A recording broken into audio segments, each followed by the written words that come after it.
You a Star Wars fan? Because you'll be amazed at number one, that a lot of women might be into the shit that you're into, but you're so worried about her judging you that you don't give it half a chance.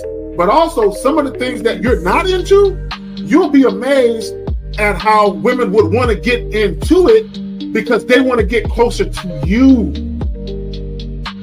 A lot of times they say shit like, "Oh, I'm free on weekends," or I'm usually free on Thursdays," or whatever the hell. So if it makes sense, then I schedule a date.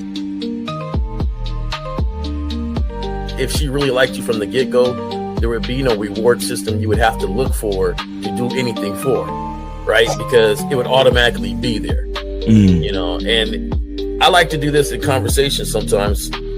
When you're speaking with somebody and you'll hear a girl say something like, "I'll never do this," or "I don't like this," or "I don't like that." And then you'll notice you'll say, "Nah, I kind of like it. I like it when blah, blah." And she's like, well, yeah, when you say it like that, I like it, and it's just kind of like, yeah, you switched up awfully fast for somebody that just really said they don't like something. And so, there's always been clues out there for fellas to understand, like, yo, if they really like you, they will change their whole political party. They're not giving her real instruction. They're not letting her know what it really is. And most dudes don't do it. Most dudes don't say what it is because they're afraid to hear no, or they're afraid to bring up sex too early and all of this and all of that. But the bottom line is this. Either, again, and somebody said it, either she's feeling you or she's not. You understand? Either she's feeling you or she's not. We got to stop all this nonsense, man. Guys are too afraid to hear no, and it's like I'd rather hear no than to waste 2, 3, 4 dates and time spent, money spent, and all this other shit just to find out that you wasn't feeling me any damn way. You see what I'm saying? But so with me, first date is cool. If you don't want to do it on the first date, no problem. You could be on your period or whatever it is. There's a lot of things that could be off on the first date, right? It doesn't matter. But second date, you gotta know what it is. For me, I like exclusive vagina to me. And that's because I don't want to catch nothing to have my later years messed up. And I like to stroke without no condom on. It feels great. No. So I like it. So you like to be hugged by the sugar walls? You like to be hugged? Yeah. I like that velvet, plush velvet.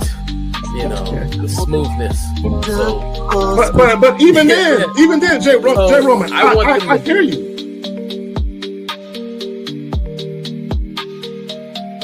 He don't get up for nothing. You understand what I'm saying? So, and the reason is because he has to conserve his energy to do 3 full workouts a day up until his competition date. You understand? So when he's in season, he literally just works out as hard as he can. Then he sits on the couch and his wife brings him everything. The only thing she don't do is fucking piss for him, right? So what I'm saying is, it's one thing to have a wife that does it, because you said earlier, these were the words you used. You said a woman who says, "Oh, I rock with this dude, so I don't mind doing this." But see, it's a difference between a woman who doesn't mind and a woman who cheerfully wants to do it. Understand the position of a simp. Make sure you understand the position of a friend zone nigga. Make sure you understand that a man doesn't do anything for nothing. You understand? So run the game, be careful, and do what you got to do. Mm-hmm. And that's the right there, Jay Roman. And that's the problem.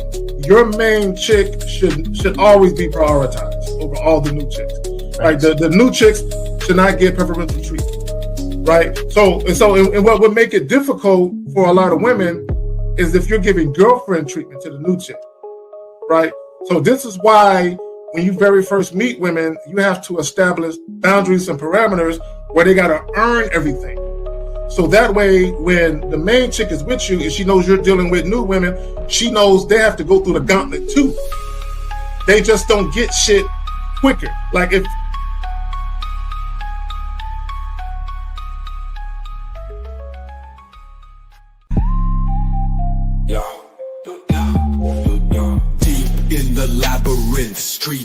the maze. Hosts on the mic, Kerry K set in the blaze. Sagging, Miles Cunham with the game so tight. J. Roman lit the torch, keeping it right.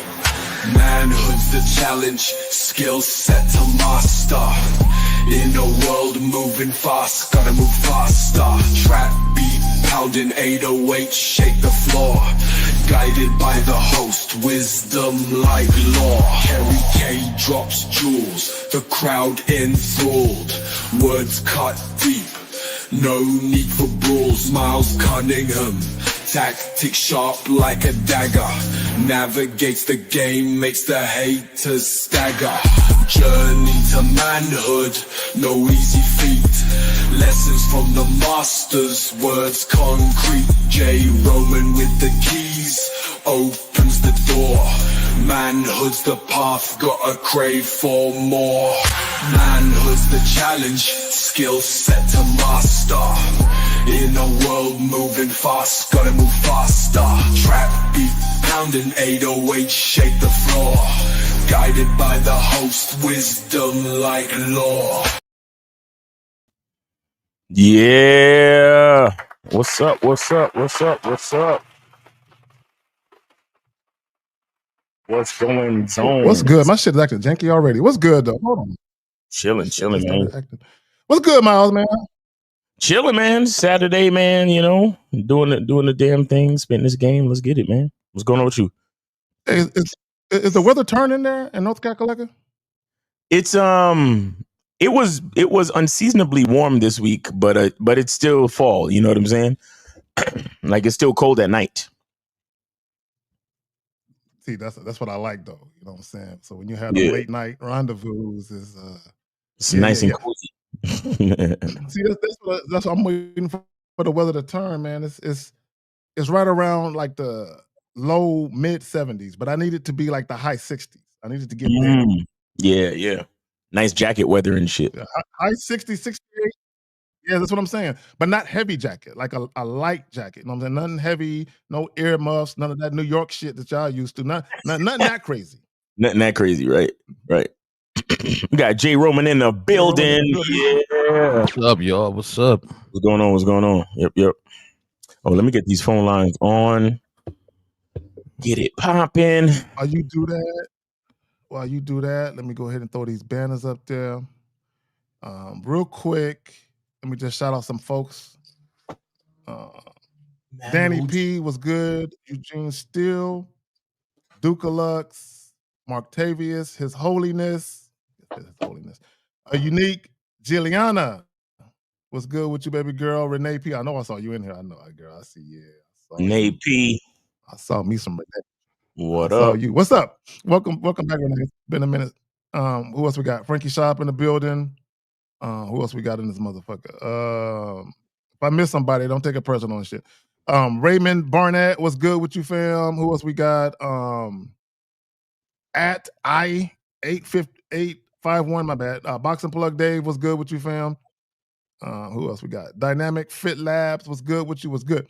If I missed anybody, wasn't done on purpose. Jermaine Butler. It's been a minute, Jermaine. It's been a minute, bro. What's good with you? So we talking about why women never forget your first move. And that's the entire dynamic. And the thing is, you know, myself, J. Roman, Miles, L, and everybody from the Real Game No Theory podcast or panel, we've talked about women's perceptions of you and how when you very first present yourself to women, they're going to go on that, right? They're going to form a perception, even if it's not accurate. Okay, and I want guys to understand this. Women will form a perception about you based on the first conversation you have, even if the perception is not accurate. But the problem is, oftentimes, the very first perception formed is the one that will never change. It will never change. It sees you. Like, that's your truth. When you approached her and you asked her about her day and you acted like you wanted to date her, that's your truth. That's how she sees you.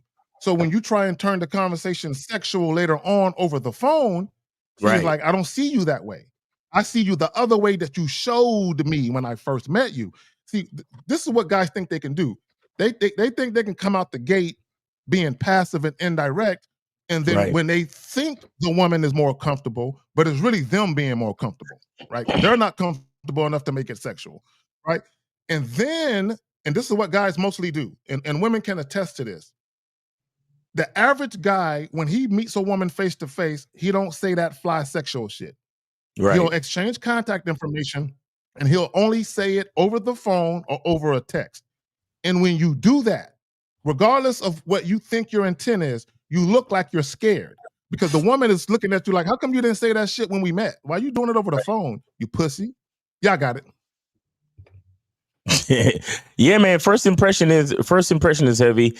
Guys need to get, that's why we talk about 25 women a day, just to really, there's a lot of benefits to it, but one of the most important ones is to get out of your head, man. Cause it really doesn't matter like what you say, like verbatim, what matters is the energy and the confidence around it.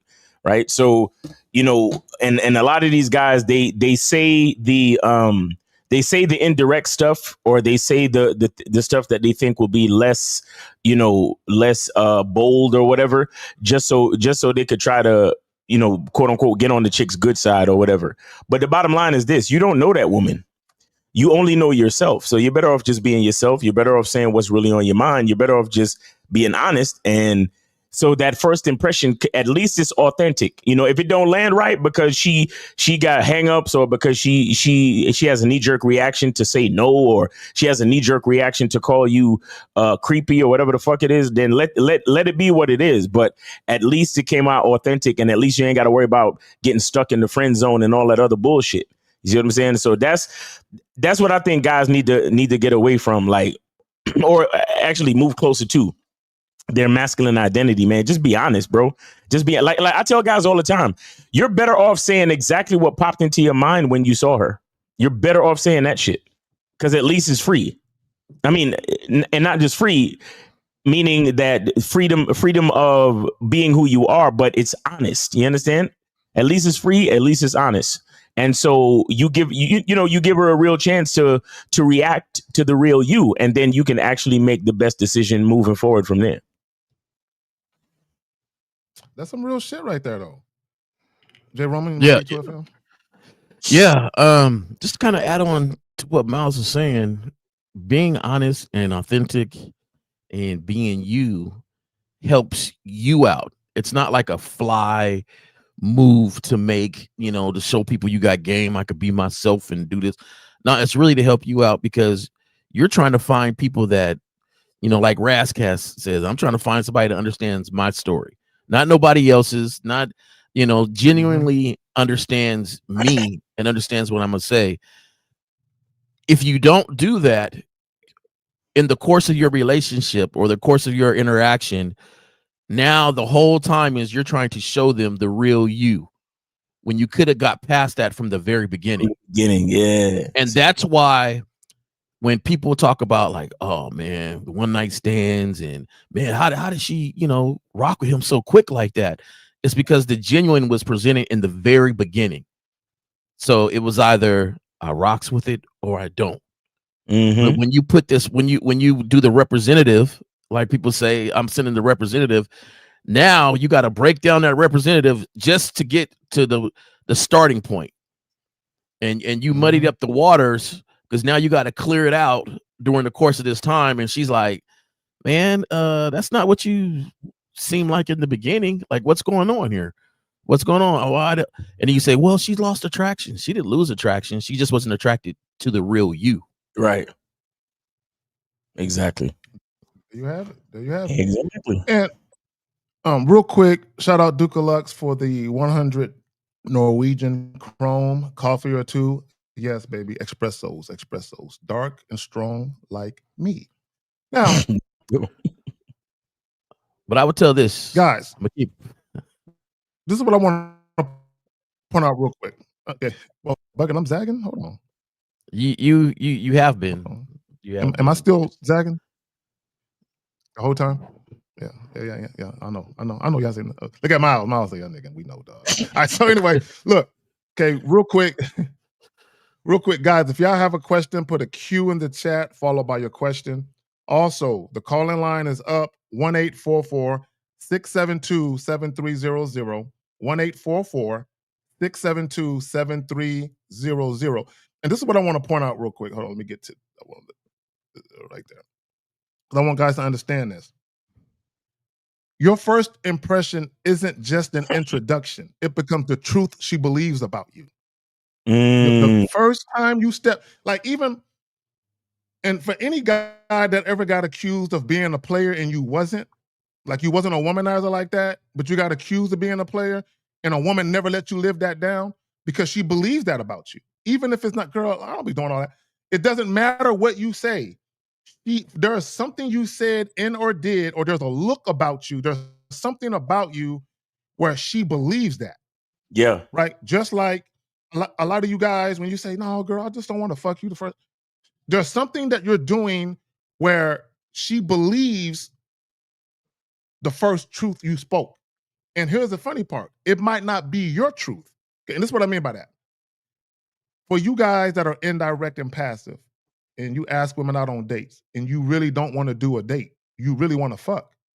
Your truth is you really want to fuck. But because you're coming at her that way, her truth about you is he doesn't know what he's doing. He's passive. He's enamored by the way that I look. I think I can use this. I can leverage his desire for me to extract things up out of him. All right, so we got is this a DC Touchmaster? Yeah, it is. All right. Gobble. What's going on with your uncle? How's everything? Yeah. I was letting y'all know yesterday I couldn't get on, but I made it to 65. So. Oh shit! Congratulations, man.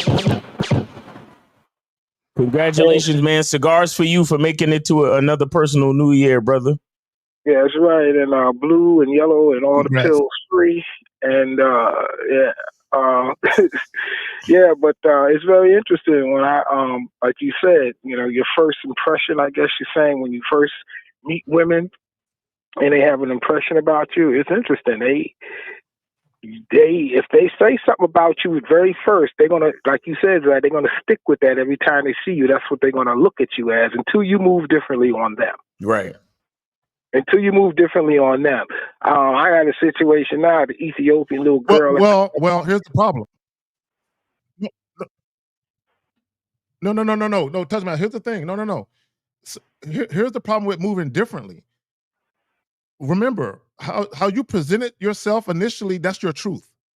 So if you try to come another way and try to act like you're a player, she don't believe that truth. She believes the first one. Oh no. So and here's the funny thing, not the funny thing. Yeah, go ahead. No, I'm saying until she, like for instance, if she just sees you, you'd say nothing, right? Then her impression, that's one thing. But when you open your mouth, that's what I'm saying, and move differently. Then she go, oh, wait a minute. I'm not saying, you can stand got for 2 hours and don't say shit. But the minute you start moving, that's when she defines who you are. There you go. All right, that's a great point. That's a great point. Make everything up in their head. Women can change their mind, but the minute you make a move, without saying something or making a statement or something like that, then it's like, oh shit, yeah. But if you stay neutral, they don't know. They don't know until you make that move. That's all I'm saying. That's what I get. That's what I get. But no, you're right. And, when people like women, they have an impression. What's that?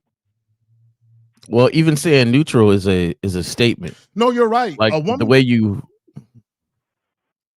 go ahead, Zach. No, go ahead. No, exactly. Right. Go ahead. No. Exactly. When we tell you to go ahead, you're already delayed. So just go ahead, bro. Seriously. When you start talking, I just automatically be quiet. You're good to go. Okay. All right, my bad. So no, real quick, to the homie's point. Yeah. A woman can have an impression about you before you speak. Yeah. But when you do speak, that's either going to confirm it or she's going to look at you differently. So if she looks at you as a pushover, when you start speaking, she might be like, oh shit, I wasn't expecting all of that. Right. Or conversely, if she thinks you are she thinks you're good with women because you look and you're dressed a certain way, and then when you start speaking, she's gonna say he looks the part. He looks like he get bitches, but he don't talk like he get bitches. Right.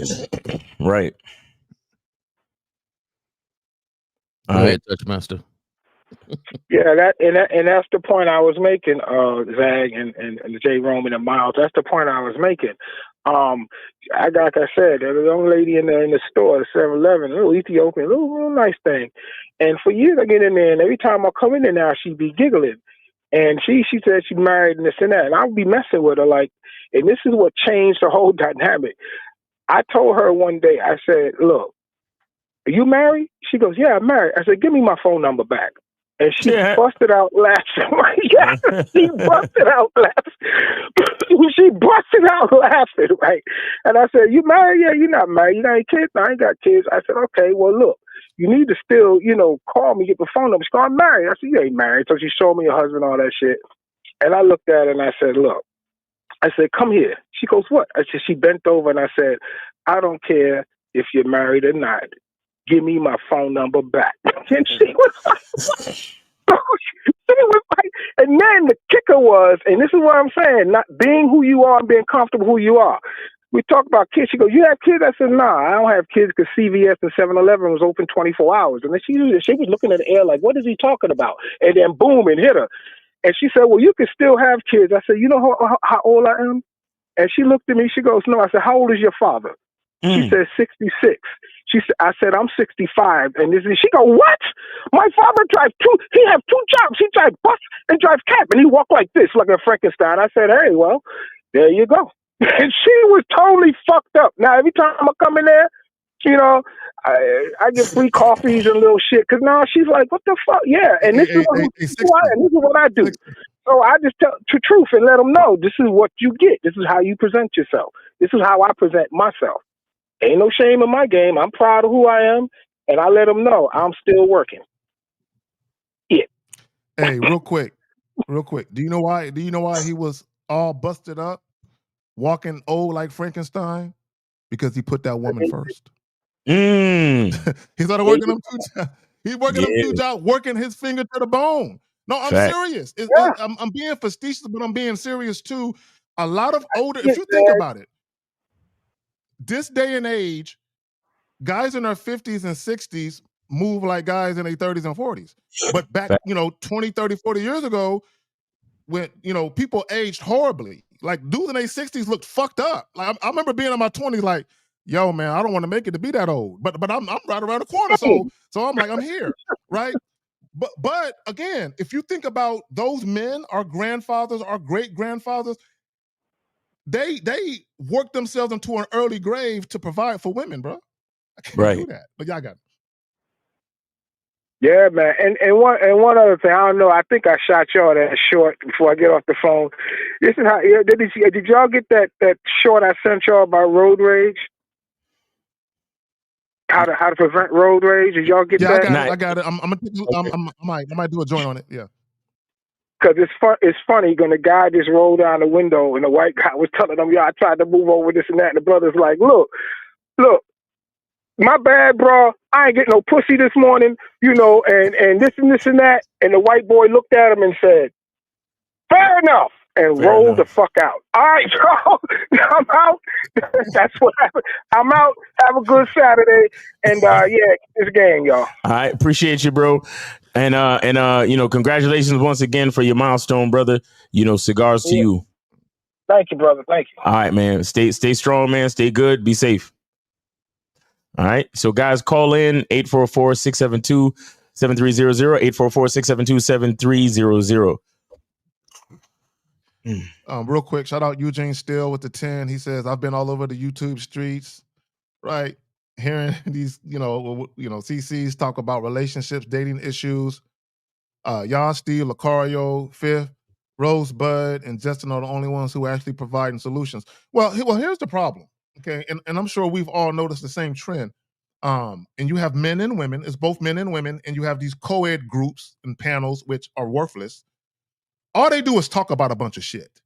All they do is talk about their feelings. That's all people do.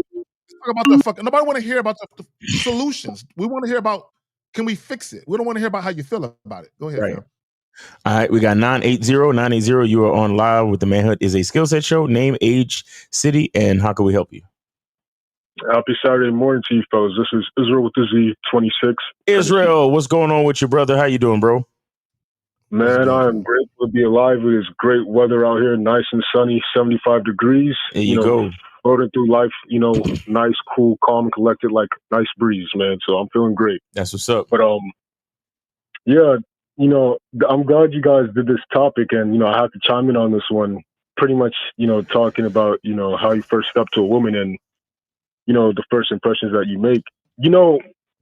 Come like next month, it will make 4 years I've been on both of the memberships of you and Ricardo, Miles, and since then, like I think it was after my first year, so it's been 3 years since I haven't heard a woman say, "Oh, that's so sweet." Like, because anytime I hear a woman say that, that's when I knew, like, okay, it's not going anywhere. It's a friend zone thing, and I know that's an indicator of, like, yeah, you're not that guy, or you're weak and passive. But it's been a minute since I've heard that. So anytime, just from when I say hey or hi, like, or when I step to a woman, right, and they would either say like, "Oh, I'm sorry, I have a boyfriend," or they would just flat out ignore me, whatever. Why I take that as joy and pride, like when they do that, because they know, like, okay, they know how I'm going to step at them just right off of that. Mm-hmm. So it's not exactly what I'm saying, but they feel the energy, and I'm like, okay, now I see it's because the mindset has shifted over a period of time, especially that I've been under your training and coaching and the memberships,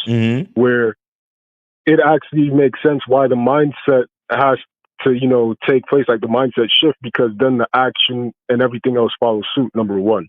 Number two, what I wanted to add is that, man, Miles, that worksheet that you gave in the Zoom class for See Yourself Insider. Yes, sir. It's like, I'm telling you, man, it's like each time when I like look at that sheet, it's like I always cast like some sort of spell, like a personal spell, because I'm like, yo, like, so it was actually yesterday, right? Mm-hmm. And some shit happened at work where, yeah, it could have got me in a bad mood, but I just said, man, fuck it. Like, I dealt with it. I stayed calm because I'm naturally a calm person. Right. And I came out of this, food spot that was like right down the road from where I was working at after work. I see this chick, with nice blue ocean eyes and everything. And mind you, while, I'm still just, after all the bullshit I dealt with that day, I realized, like, I got to step to this shit because, as you guys say, a man is always on the clock 24/7. Right. And I stopped to her and I said, "Excuse me." And mind you, she was in her car and everything. Now, the old Israel would be like, "Oh, I don't want to seem threatening because, I'm a 6'2" black guy and I don't know, she has blonde hair and she has blue eyes." But mind you, that didn't even cross my mind. I said, "Okay, I see a fine piece of ass. Let me snag that up." So I said, "Hey, excuse me," in my deep baritone voice, right? Mm-hmm. She turned around and she did an about face like a private in the JROTC, just entered 3 months of boot camp, right? Mm-hmm. And mind you, she was all smiles to the point, before I even could see, she was smiling at me more than the Annabelle doll ready to possess her victims in the movie. So I said, "Hey, I know, just follow me. I'm about to wrap it up." I said, "Hey, my name is Israel, and just from looking at you, those ocean blue eyes remind me of Aquafina. It reminds me of the clear blue waters in Turks and Caicos during the tour season, spring." And she's like, "Oh, really?" And I was like, "Oh, yeah." I said, "Stop." She's like, "Stop joking. You're right." And I said, "Well, sure as hell isn't left." So then she started giggling and chuckling. And I said, "So what's on your itinerary for the weekend?" He's like, "Well, I'm actually, just picking up some food, passing through and, doing some traveling." And I said, "Okay, well, why don't we sprinkle some excitement and pleasure into the itinerary if you have time this weekend?" I said, "Well, what do you have in mind?" Mm-hmm. I said, "Well, me and you exchanging orgasms. That's the first thing that comes to my thought." Right. And she's like, "Oh, man, your timing was just a little short because I have to go out of work for, town and such and such." I was like, "Okay, no worries. Cool. Well, if we cross paths again, then you know, it is what it is. Right. I said, you enjoy your flight. And mind you, after I could have, you know, just gave into, you know, the shit that happened at work and, you know, throughout the day, because, you know, I was also fighting off, you know, bad negative thoughts, because that happens in life. You know, sometimes the negative thoughts could just creep up on you like a thief in the night. Mm-hmm. But, you know, because I meditate constantly and, you know, I actually am a calm person, guess what? I said, man, fuck that. Like, that's just going to pass.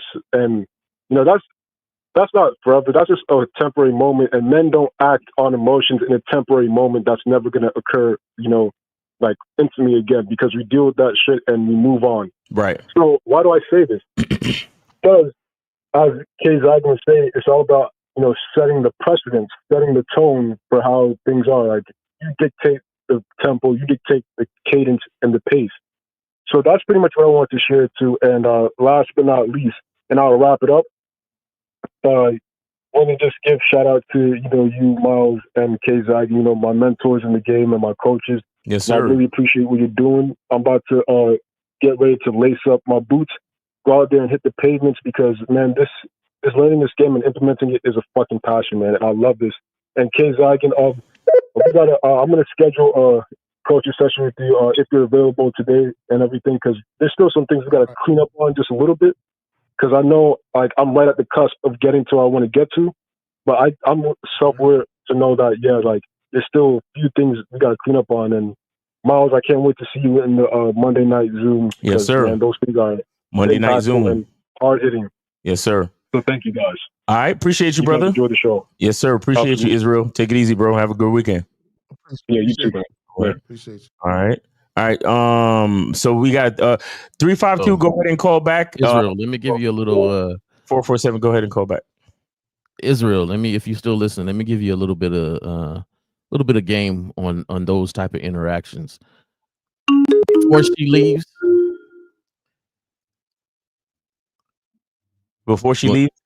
Okay. Hold on 1 second. Go ahead, J. Roman. Before she leaves, I'm not good on remembering people's names, but I like to give them a nickname and be like, all right, well, if you ever hear somebody saying Ocean Blue, you know it's me. And the thing is like, sometimes you'll run into people again and you don't want to be the lame-o that be like, hey, where do I know you from? Because you know they done heard that before. Yeah. Right. So usually I'll be somewhere and I'd be like, you know, just to use the name by example, be like, oh, there you go, Ocean Blue. And so it automatically takes her back to our interaction where I've said all that stuff, so she already knows what's up again. Ocean Blue. I don't have to go back and say all this other stuff. She knows, oh, that's the dude that was talking all that game right there. You know, I got a little time now. You know, so he already knows, you know, it automatically puts them back in that same spot when we first interacted. Right. So just a little tidbit, something I use. I like to do that, and it's been successful. I'm glad. We still got a call. We got somebody on the line? Yeah. Okay, let's go. All right, 352, you're on live with the Manhood is a Skill Set show. Name, age, city. How can we help you? Hey, what's going on, Miles, Kay Zaggin, and Jay Roman? What's going on, What's man? up, bro? What's up? Not much. What's good? So I'm B, age 32. I'm calling from Georgia. Okay. So I just had something real simple for Jay Roman. So Jay Roman, I noticed you say you don't have like no online things or nothing like that, like no websites that you can go to. But in order to get in contact with you, is there like some kind of email that, you know, I can maybe send something to you and reach out to you that way? Yeah, I do got an email. It's J Roman. J Roman, let me write this down right quick. You say J Roman.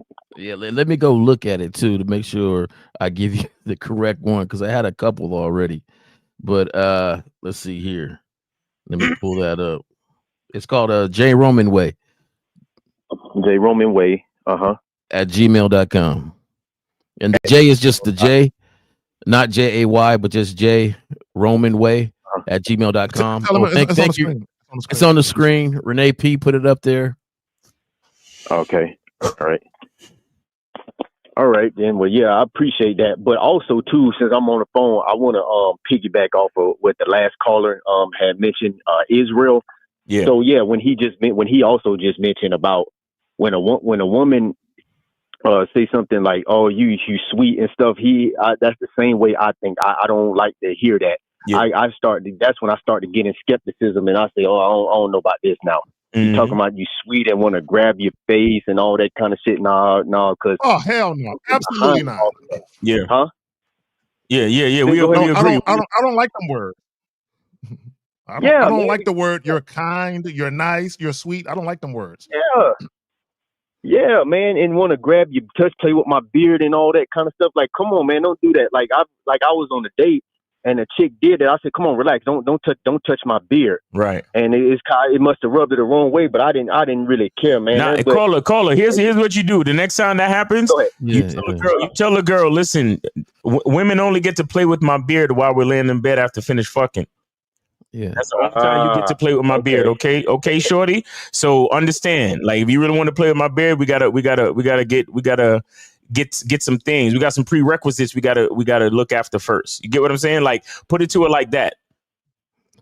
Right. I was. You just got to have a response to it, and that response is going to direct it back to your mission at hand.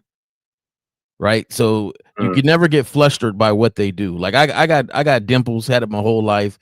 And I'm a little chubby dude, and they say something like, "Oh, you're such a cute little teddy bear," and I'd be like, "You know where you see most of your teddy bears at, right?"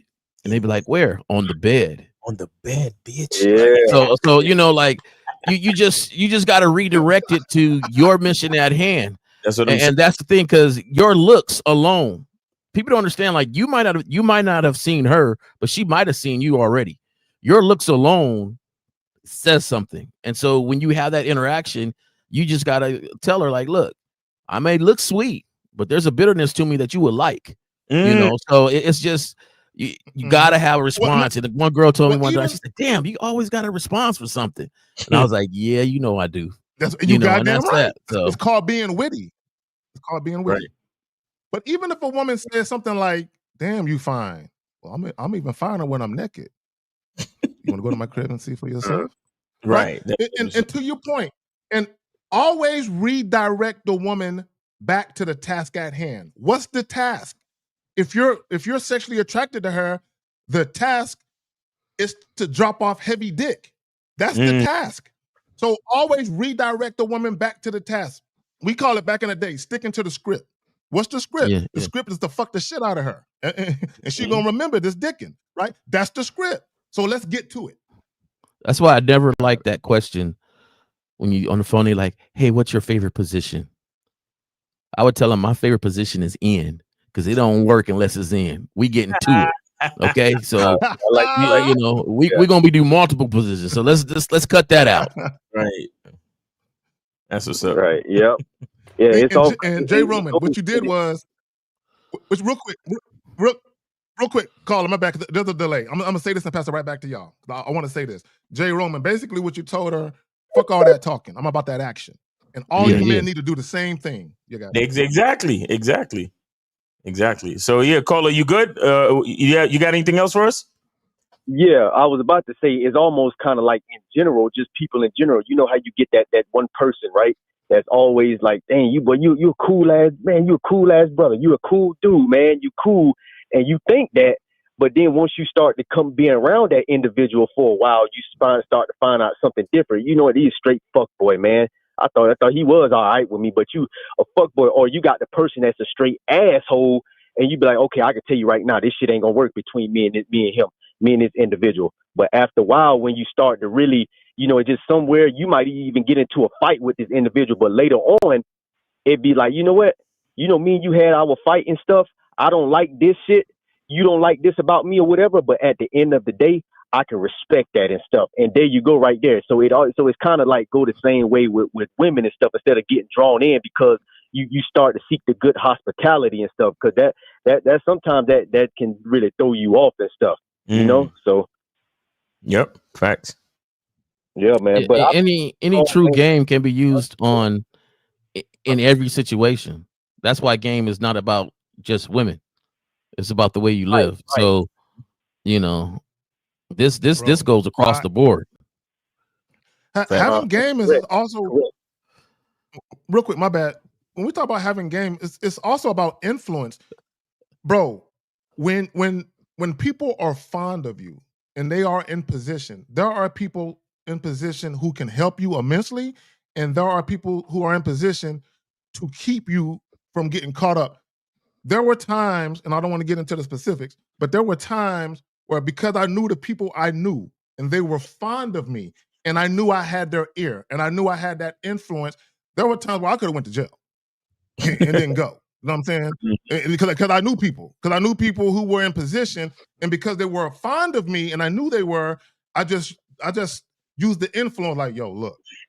Right? So having game is not just about women, it's also understanding your level of influence and how to use your influence to get what it is you need, want, and desire. And it don't have to be about women. It could literally be about your freedom or about getting a job. It could be about that too.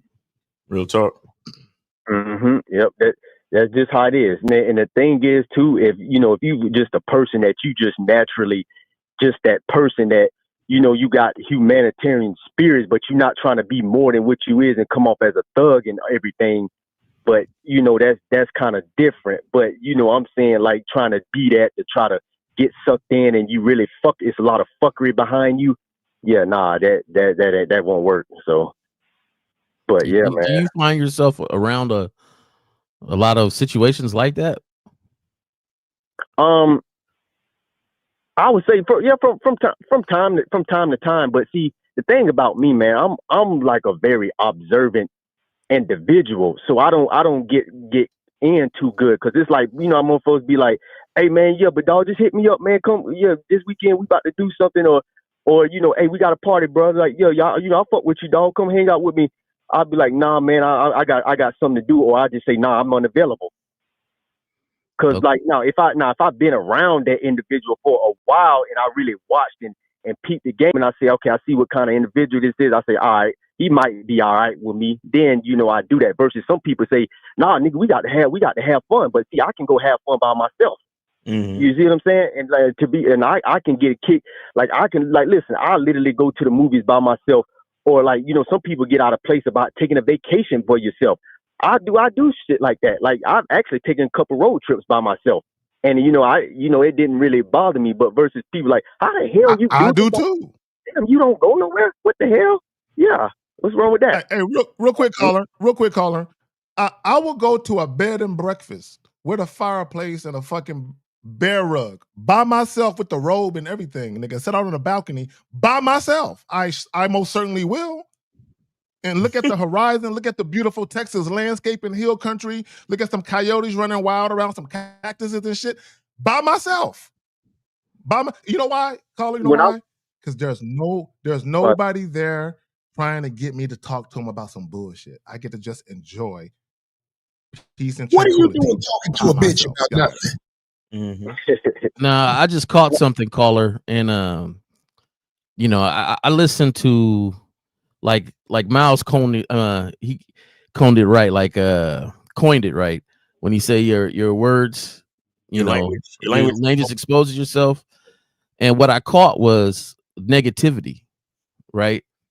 And there's negativity all around us, but at the same time, it really don't affect us. You know what I'm saying? So I would challenge you that if you're around somebody that challenges you all the time, and it's different people, if you're around situations where you got to kind of look at people like, yo, nah, I'm kind of cool. Now I understand, as men, we accept people for who they are. That's just how we do, right? Like, hey, I might not do that, but you do that. But I would challenge you to start wondering, how do I keep getting into these situations with these type of individuals? Facts.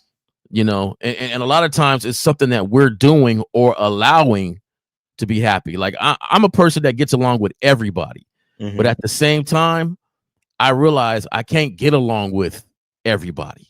And like you said, I don't have to go to the party. I don't have to be in the center of attention. I don't have to answer the phone call. And, for certain individuals where I know they just don't move like I move.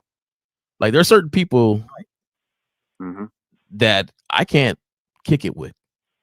They don't move like I move. Now, I don't wish them bad. I'm not mean to them. So when they say, "Hey, we're doing this, dog," you gonna come through. I might come through for a hot second, but hey, man, I got a lot of stuff that day. I might come through. I'm known for coming through and leaving.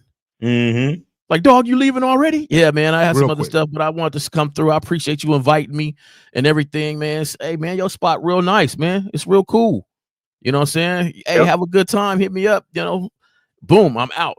So the thing is, it's like you create the world you're in and the world you're around. So create it so you don't have to deal with all that stuff, I agree. And like for me, like I had all right, so I had like a group of friends. It was like two other ones. Like I've been knowing them since I was like, man, in elementary school, like like kindergarten, first grade. We've been boys for all them years, and I just turned around like about a year and a half, almost 2 years ago, and I ended the whole relationship. And you see what I'm saying? Like we were supposed to then, we were supposed to be boys, man, and all that kind of shit. You was the best man in my wedding and all this kind of stuff. And Hey, caller. You know what I tell niggas? That was then. This is now. Damn. Shit changed. Yeah. That was then. Yeah, man. But yeah, I appreciate the insight, man. I really thank y'all, man. Y'all continue to do y'all thing. I'm gonna still be listening, man, and I'll be calling in and stuff. So all right. Appreciate you. Appreciate it. Thanks for supporting the show. Yeah. All right. And then 447, go ahead and call back. 447, go ahead and call back if you're still listening. Yeah, bro. I've had relationships where I've known guys for 30 years. I would treat your ass like I never knew you if you come at me incorrect. I would literally act like I never fucking knew you. You look at me like, damn, nigga, all them years. I'd be like, I don't know you, nigga. Why you talking to me? Right? I will do you dirty. I will do you bad. Like family members too. I will act like you don't exist. Cross me if you want to. Right? Because here's my thing about disrespect. There is, my bad, I didn't know you were offended by that, versus you know me well enough to know that was some blatant disrespectful shit.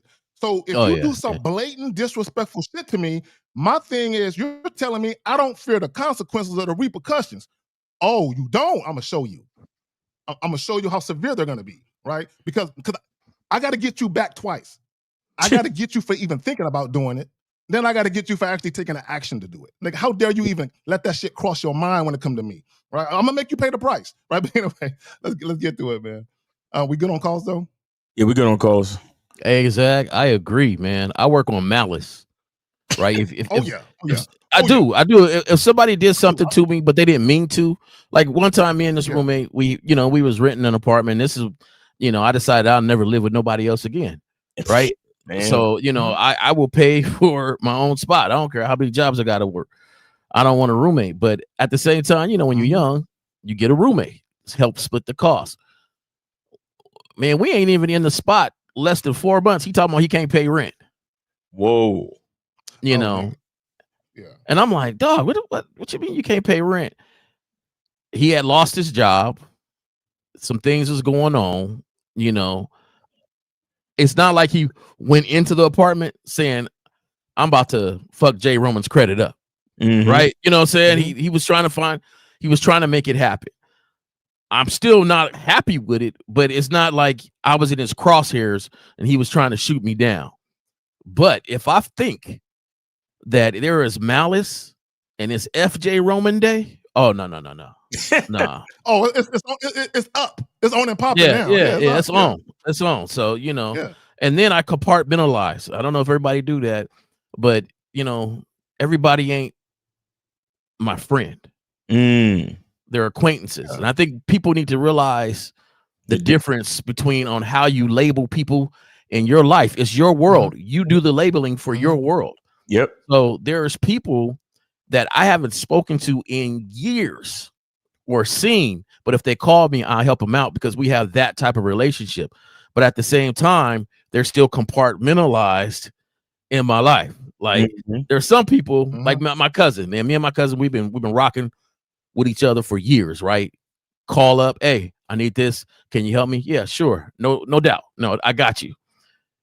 But at the same time, there's other people I'd be like, I'm a little busy that day, bro. Like, we don't have that same sort of relationship and bond with each other. So you got to compartmentalize people in your life, put them where they go. I'm a loyal type person, so I believe in like if we've been rocking for some years, your lifestyle may not be something that I could come hang with you with. Like I got some homies that they're in a certain lifestyle that, you know, I don't even hop in the car with them. Right. Like, hey, we're gonna go to this sports bar. Like, you want me to come swoop you up? Nah, I'm good, man. I'll meet you there. I'm good. Right. So I got some friends like that I've known for years. So there's a certain, hey, I accept you for you, you accept me for me. That's it. Like, we don't go no further. I ain't got to kick it with you every day, nothing like that. So, you know. Yes, sir. Real quick, and we're good on calls, right, Miles? Yeah, we're good on calls. Guys, call in 844-672-7300, 844-672-7300. I want to touch on what Juliana said, and then I'll get back to the joint. She says, I could never live with anyone. I can't let someone spend the night without feeling trapped. Look, let me tell you, the better part of my adult life, and I'm talking about from high school, since graduating high school up until now, most of my adult life, I've been in relationships or cohabitated. The better part, right? I've had years where I live by myself, but if I actually took account of from the time I was 18 up until now, more than 50% I was cohabitating with shit. I can do that shit. No. Go ahead, Miles. We got 447. You're on live with the Manhood is a skill set show. Name, age, city. How can we help you? Hey, it's me, Samuel, calling from Birmingham. I'm 30 years old. Birmingham. What's going on, Samuel from Birmingham? I'm good. First of all, I want to say thank you to Kazak for your coaching sessions. I really appreciate them. I'm seeing progress in my life. Yeah. I'm calling to follow up with our previous session. Okay. I believe I did request a video. I think maybe you have recorded it. You just haven't uploaded it yet. No, I haven't forgotten you. I haven't forgotten you. Go ahead. Okay. Basically, I'm getting my reps in, approaching, being direct, but I'm still finding it really hard to break the programming of being direct with women with my intentions. There's like a barrier. Like, I feel like she's gonna get creeped out. I know we've spoken coaching about. Stop right there. Stop right there. Stop right there. Right there. No. You said the magic word that's fucking you up. I feel like she's going to get creeped out. Caller. In my whole life, since I was knee high to a grasshopper up until right now, not one time did I ever think I was a creep, or not one time when I talk to women, I never think they're going to tell me no. That never crosses my mind, that they're going to say no, they're going to reject me. I literally talk to women like I got it in the bag, like I'm fucking right now. I talk to women like that confident, like she wants this dick. That's how I talk to women. Now, the reality of it is, are most women going to want to have sex with me? No. But that doesn't stop me from talking to them like it's engraved in fucking stone that is going to happen. You see what I'm saying? Yeah, I mean, as a man anyway, I mean, I know that's how we are biologically wired, but obviously I think it depends on people's beliefs, what they want. What if I want to smash every girl that I like and look at? Should that be my priority, or is that subjective? No, you cannot. No, that should not be your priority. Your priority should not be trying to fuck every woman you are attracted to. No, that's not your priority. Okay, guys, real quick, and I'll pass it to the fellas.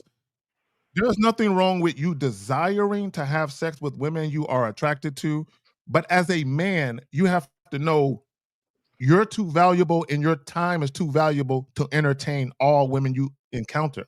You have to be selective about who you give your time to. Okay, not just sexual time, but who you even invite on a date. Who you have to be selective. This is why you only, real quick, you only give your time to women who are about it. Y'all got it. Because I've noticed a lot of women, you know, they do use me for the non-sexual attention. I mean, I had a chick come back. You called me the other day. She ghosted me after months, just trying to talk. I said, listen, if you're not going to link up with me, then I don't want to talk to you. Because I'm fed up of women, you know, using me for my non-sexual attention because they're very good at it. So I've noticed when I'm straight through the middle and I just tell them exactly what I want. Okay. Most women flake and get out of there. At least I'm not wasting my time. Samuel, real quick. Yeah. This is important. Are you telling women that? Like, are you verbalizing, you just want my non-sexual attention? Are you telling women that? No. Don't tell them that. No. Yeah, don't do that. Okay, real quick, because I want guys to understand. If you're dealing with women who aren't moving the way you want them to move, and you're gonna move on from them, don't read them the riot act about why you're moving on from them. You don't know how to return my call. You're rude. Don't do none of that shit. Just move on in silence. Y'all got it. Yeah, that's real talk. Yeah. But like he says in coaching, if I, straight from the bat, I should make my intentions known straight away. In the first maybe the first 20, 30 seconds. Okay, real yeah, quick. but you're still going to guys. have some fun. I find on a lot of these calls, there's a lack of fun in the interaction. There's a lack of, because you're interacting with somebody, it's entertainment. Like, just because you meet somebody doesn't mean they have to like you. And just because you meet somebody doesn't mean you have to like them. Right. It's an interaction that you're having. I like that mindset as well. Like, I should have fun doing it. Like, I don't know why I'm taking it so seriously. Exactly. So my thing is this: every woman that you see doesn't want you, right? And that's just something we know. Like, I could talk to 100 women. I don't care if 99 turns me down. I don't care if 100 turns me down, because it's a fun interaction that I'm not looking too much from it. My belief is I didn't have you in my life the beginning of this day. At the end of it, I really don't care. Like, I'm not losing anything, but I'm gaining experience on talking to people and relaxing when I'm talking to people. Right. So you're not going to punish them. You're not going to, like, it's not a punishment. It's just that, hey, we don't rock. We don't rock. Yeah. Hey, we had a conversation. We had an experience. You don't have to call me. We don't have to do this dance. We just don't rock. I'm after this. But another thing I want to tell you, and I give it to Miles, is that we cannot pretend to be busy if we're not busy. Right. And when we say game is not for women, it's for our life. The clarity that you gain in unconfusing and kind of settling down where you see all things in motion, you start to really get to know yourself, know what you like to do and the things that you like to do, and start working on those hobbies. And it has nothing to do with a woman. And that's going to keep your days busy. You got to be busy with so much other stuff that the time that you do have for entertainment is scarce for you. Mm-hmm. It's a priority for you. Yeah. So right then alone, you're not going to look at every woman and say, "Oh, all these women, which one at a time, all in the line." You're not going to look at that. You're going to say, "Look, I only got a few moments for entertainment." Yeah. What'd you say, caller? I didn't hear you. All I used to do is just chase after booty and all that all the time. Right. You're not going to chase because you're not going to have time to chase. Right. And find something bigger than women. That's when I started to feel more fulfilled. Women are just the icing of icing on the cake. But before, all throughout my 20s, my teenage years, I was just chasing women just for the validation. Just to fill that void. But like he just says, when you find something bigger than yourself, whether it's a hobby, whether it's a passion, your career, that's when real true fulfillment starts coming into your life. Okay, right there, caller. You said the word hobby. Having sex with women you are attracted to could be a hobby. It could be your favorite pastime. Hey, when I have some free time, I like to have sex with attractive women. The problem with a lot of guys is they're trying to carve out time for women. They're trying to move things to the side and make room for women. No. You prioritize you and everything you're supposed to do, and women get in where they fit in. Thanks. Literally, they get in where they fit in. Like, I'll use this analogy. When I was younger, I was living in Oklahoma City. I was about 12 years old, right? We used to always sneak off the Air Force Base, and we would hop on trains and just ride around the city, jump off trains, hop on trains. But we were never getting on trains that were still. All the trains we hopped on were moving slow. And when we jumped off, we had to wait until it slowed down. None of them were still. So the point is, I live my life the same way. I don't stop for bitches. I might slow down, but bitch, you got to run alongside. I'm going to reach out my hand and you're going to hop on for this ride. I don't stop for you. I slow down. So if you want, you can hit a light jog to catch up with me. I don't stop, right? Y'all got it. Thanks. Yeah. I like that. I like that mindset. You know, it's true. Wait, Carla, how old are you again? I'm 30. 30. How many sexual partners in your life? At the moment? Yeah, how many sexual partners in your life so far, sir? So far, altogether, maybe under 10. Okay. But at the moment, I probably just got one, and that's a baby mom that I'm not really on and off with. Okay. But I'm coaching because I am kind of having a dry spell and stuff like that. But just need to tweak up my game a bit. I mean, I've only just got into this game thing for about a month or two now, so it's all new to me. Because I originally come from all the PUA crap, but that was all rubbish. Oh, okay. But when I started looking at you guys and learning about real game, that's when I realized, this is the real stuff. Oh, okay. The game starts with you. Yeah, the game starts with you. That's a fact. That's a fact, man. You got it. You're kind of female centric. A lot of the stuff that you talk about it that you say has to do with the female. Like you really just got to focus on yourself and what you want. I mean, I've got 2 baby moms as well, so. That's what I'm saying. How you done brought life to this earth? Like, why are you still in your brain about all this shit? I don't know. Just sometimes I feel like obviously I've been single for a while now. Uh-huh. I just feel like sometimes just trying to get my rocks off. Caller, let me ask you a question. Caller, let me ask you a question because this is important. The women you had children with, were they your first choice? Were they your first choice? Were they the women you saw and be like, oh, I gotta have her? Were they your first choice as far as how they looked visually? My first baby mom was my first choice, but my second one, I literally went up to her, told her directly how it was. I like her, and then we got together. We had a relationship. Then we had we had a baby. Okay, no. The point I'm trying to make. This is what I'm trying to get to, because you said you're unfulfilled. So a lot of times when you're unfulfilled, it's because you're getting into relationships that are unfulfilling, or you're having interactions with the opposite sex that's unfulfilling. So I'm asking you, what I'm really trying to ask you is, when you got with these women, did you get with them because you felt lonely, or did you get with the women because this is the woman I'm attracted to and she's moving how I need her to move, so she's a good fit for me? There's a difference. No, it was the first. It's the first thing you just said. I was lonely. Okay. Well, see, that's what I'm saying right there. Y'all got it. You've been single for how long? Since January. My daughter's 11 months old now. Okay. So, in your thoughts or physically you've done, what have you done for your situation that has nothing to do with women, but just for you? Because you have 2 kids now. That's the thing. Initially, I let myself go, gained a bit of weight, wasn't really taking myself too seriously because I was going through a lot of stuff with my second baby mom. Okay, stop right there. Caller, stop right there. Hold on. You said you were, hold on, caller, real quick. And there's a delay, so my bad. Real quick, and I'm going to pass it back to Jay Roman. And we need you to elaborate. You said you gained weight and you were going through a lot of stuff. So people who do that tend to feel depressed. What were you depressed about that had you gaining weight and going through it? Can you explain that to us, please?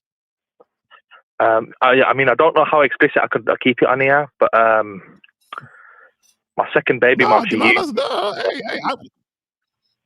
used you for what? Go ahead. She used me for a visa. Oh, okay. That's not that explicit. So she was illegal in the country. She never completed her studies. She got with me. We had a baby, and then Oh man, now. What country is she from? She's from Africa, Nigeria. Oh my. See, yeah. So real quick. So the fact that she was on a work visa and she stopped doing her studies means she was never serious about her studies. She was always there hoping to get attached to a man. That was her main motivation for being in the country, not to study. Because if her her main motivation was to study, she would have kept doing that, and you would have been the option, not the priority. But once she made you the priority, she had an agenda. Her agenda was always to find a man, and she found one that was lonely. Man, you let a Nigerian chick scam you into getting her pregnant so she could stay in the country? Come on, man. Yeah, I mean, it's not me, because obviously I'm British. She came as a student. She never completed her studies, so she became illegal. But yeah, man, I learned my lesson, man. And you saved that bitch. You saved her. You rescued her. You saved her. Now listen to this. You took her off here. the train tracks. When you spill some liquid on the floor, do you leave it there and then let somebody just walk on it, or do you clean it up? Clean it up. So that's the mode you're in right now. You done spilled a lot of mess on the floor that you need to clean up. And that cleanup has nothing to do with the next woman walking through the mess. So the thing is, you have 2 kids in your life. I'm big on legacy, man. I'm big on legacy. You got 2 kids in your life that has little influence by you because they were not your plan. They were the woman's plan. Damn. So you have to focus on yourself, your children, then your entertainment comes later on. Right? So my thing is, it doesn't look like a lonely life. It's fulfilled in different ways. When you go to pick your kids up and they smile at you because they know I'm about to have a great time at dad's. He's going to love on me and give me his love, and that's going to be fulfilling. The thing is, we make our lives so much about women, we don't see the other beautiful things that surround us. Facts. Jesus Christ. So I would say to you, and I know Zag is probably, like, hey, I never told you this, to be all about women. The thing is, but he is, though. You have to focus on what you build. If you feel like it's a mess, you have to clean it up. Now, I feel like children are a blessing. They're our legacy, and you need to be in your legacy's life. And so what it takes to do that, you do that. Now, your entertainment is secondary right now. And trust me, the more you be about you, the more you be about building your career, the more you be about your kids, what's going to happen is you'll start to be and surround yourself with people that look at you differently and be like, man, this dude is put together. He's driven. He takes care of what he takes care of. And you'll be surprised on the quality of people that you have to choose. You like who likes you, that you like. There you go. The quality. It sounds like you have babies by low quality women, but caller, the reason why they're low quality women is because you're a low quality man. Respectfully. And the reason why I say you're low quality is your mentality, right? Because you said, now think about what you did. Let me ask you a question. This Nigerian chick, did y'all start having unprotected sex right away? Yes, we did. Oh, that Sweet Velvet was calling you. You want to feel it. So let me ask you a question. When you skeeted in her, did she ask you to, or you just did it? How'd that go? So basically, she told me she's got the she's done contraceptives on her arm, that kind of thing. See, right there. Stop right there. Stop the show. Shout out to O'Shea Duke Jackson. Stop the show. Stop the show. Stop the show. Guys, when we talk about women having agendas, caller, she showed you with what she was doing that she had designs to get pregnant on purpose because she didn't want to work probably, and she didn't want to go to school. She just wanted to get away from her country, get to a better country, and get knocked up by a guy that probably could put her in a better position financially. There was nothing genuine or authentic about what y'all had going on, in my opinion. Her agenda the whole time. You know what I got carried away with? That I pulled the baddie because like she's got a really nice body. I thought the way I know she does. I got with her. I got carried away. Got you. I'm telling you right now, there's no thought when you told me your situation, there was no thought in my head that thought she wasn't a baddie. Right. Right? Because we already knew she was. That was it. My thing is this. It doesn't matter now. Yeah. We're not thinking about the past. We're moving on in the future. Sometimes we don't sit down and see what our future looks like. I don't need nobody else to ask me, hey, what do you see yourself in 5 years? I already got that mapped out in my head. 10 years, 15 years, retirement. Am I getting Social Security? What am I doing that? Where am I living? What job is going to increase what pay? Like, those are the things that as men, we have forethought and we think down the road. Right. How can I make 5, my 10, 15, situation better? years. Arguing with this woman is not making my situation better. Arguing with my first baby mom is not making my situation better. I would sit them down and say, hey, you know what? It doesn't matter how we got here. We got this youngster that I want to create a beautiful life with. I think a child needs its mother just as much as it needs its father. How can we make that happen?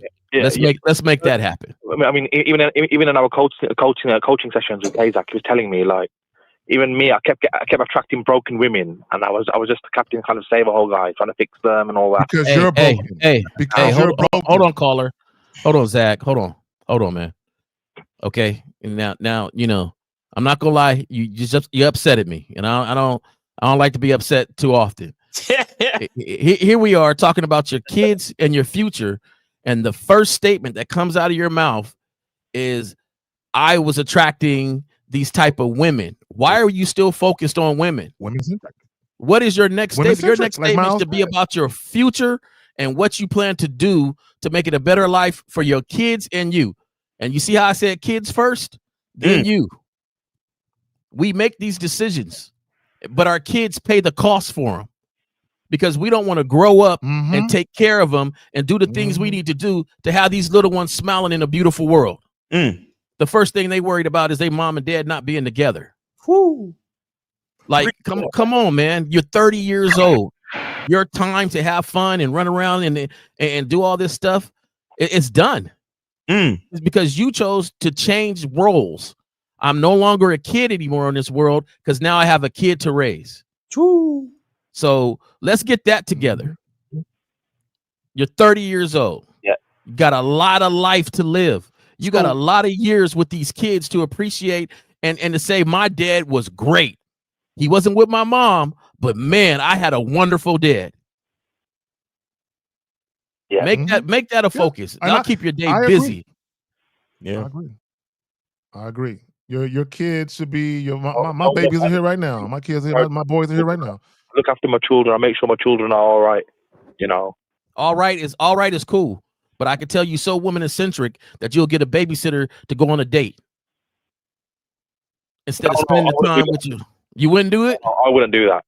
Oh, okay. I'm glad. I'm glad you wouldn't do it. I don't put no bitch before my children. So real quick, never. Samuel, and real quick, let me just add this, and I'm gonna go back to something you said about the unprotected sex, and I want guys to understand this.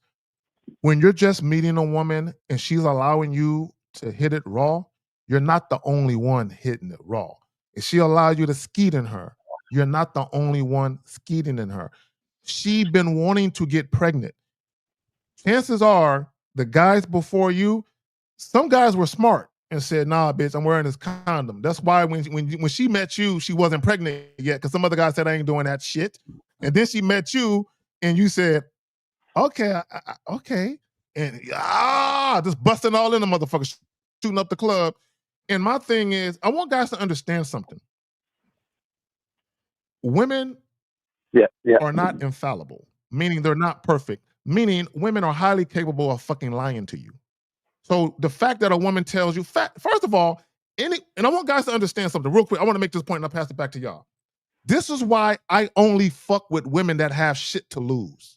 If you're fucking with a woman who doesn't care about her credit score, she doesn't care about her good name, she doesn't care about freedom, and she doesn't care about a quality of life, she will fuck up your life. You had a woman who was in a foreign country on a visa, I don't know if she was working or not, but she was in school. The bitch stopped going. So she stopped caring about herself. So much so that she met this strange man and said, hey, you want a nut in me? I don't know you. I don't know if you got shit. I don't know if you're going to be a great father or if you're going to be able to take care of me financially if I have this baby, but I'm just so chaotic in what I'm doing. Fuck it. Let's just do this. And then you with your chaotic self because you're lonely. It happens. Like I got carried away with her body, man. She's a gym girl. She's a good body. I got carried away. Gym girl, a good body. She keep telling me to hit it raw so she can have my kids and say it was yours. How foul is she? And you wifed her. Shit, I put the rubber on tighter. Look, call her, man. How many kids you got? Only two. Only two. Do you plan to have any more? Nah, no more for me. Let's hope that works for real. Let's hope that works for real. But yeah, you gotta have some more self-control, and you gotta realize that you're living for your kids. I heard an OG. I got it on my Instagram. He said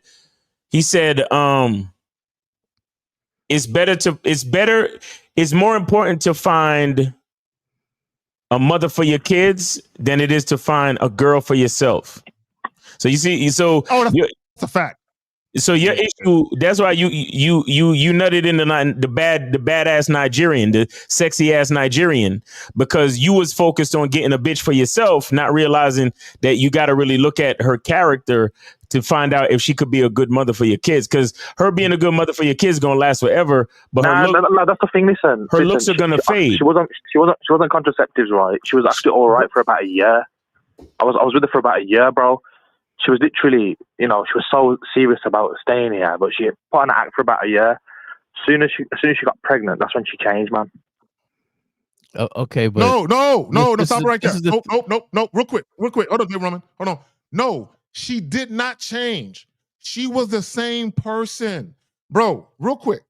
And see, you keep talking, caller. If you were to play this back, you're talking like you were victimized. You're talking like she pulled a wool over your eyes and that bitch tricked me. That's how you're talking. Like she tricked you, right? No, bro, you ran up in it raw, right? You know what I'm saying?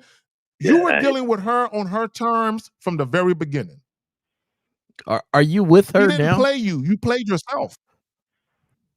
Yeah. Are you with her now? No, we're not together no more.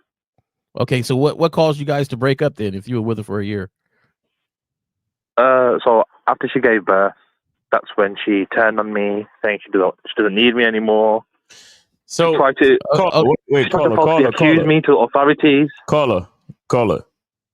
How, like you keep saying that after she gave birth, that's when she switched on you, doesn't it? Why would a woman tell you she was on contraceptives for a year? Now, did she ever tell you that she got off the contraceptives? Yeah. I went with her to get the device taken out of her arm. I went with her. So you went with her. So you had proof of all this. So what made you think it was a smart idea to nut inside of her? If she got it taken out, did y'all talk about having a baby? Did y'all discuss it? Hey, I'm getting there. What made you think it was a good idea to nut in her, bro? Now I'm going to be totally honest with you, right? Please. That's the only way this is going to work. Basically, that's the only way this is going to work. I thought I could help her by having a baby and keeping her here. Oh, so this was your idea? You planned this? Yeah. Hey, thank you for getting to the truth. That changes a lot of things. And the audacity that you have to say that she turned on you. You provided her the means. You gave her the knife. You gave her the directions. You gave her the time to say, hey, this is how I want to cut you. Cut me like this. Damn, bro. She wanted to stay here. You got it removed. You thought it was a good plan, but you weren't married. You weren't at that spot. You really didn't know her. You didn't vet her. There's nothing you did more than say she had a good body and we're getting along right now. And within a year, you gifted her a baby. And then when she turns around and says, hey, it's just not working out for us. And you're like, hold on, what the fuck? Like, nah, I saved you from deportation. I gifted you a baby and all this other stuff. Go ahead, Mouse. Go ahead, Mouse. Real quick, caller. I need you to do something. Do you know for sure that this is your kid? Yeah. I got the social worker suggested me to do a DNA test, so I did it, and it's fine. It is mine. Okay, good. Okay. Sorry, Jay Roman. Go ahead. I just had to. No, I feel like during this whole conversation, you're doing a lot of pointing at her and not really reflecting at yourself and saying, you know what, I made some bad moves. I got to move from here. Yeah, I know I messed up now. I got over the age ago. No, caller, hold on, caller, real quick. Caller, I wanna address something because Kwame says she finessed you. See, in the beginning, I was thinking the same thing. But you helped her. You literally opened the door and said, "Hey, I want to be used by you. You ready to do this?"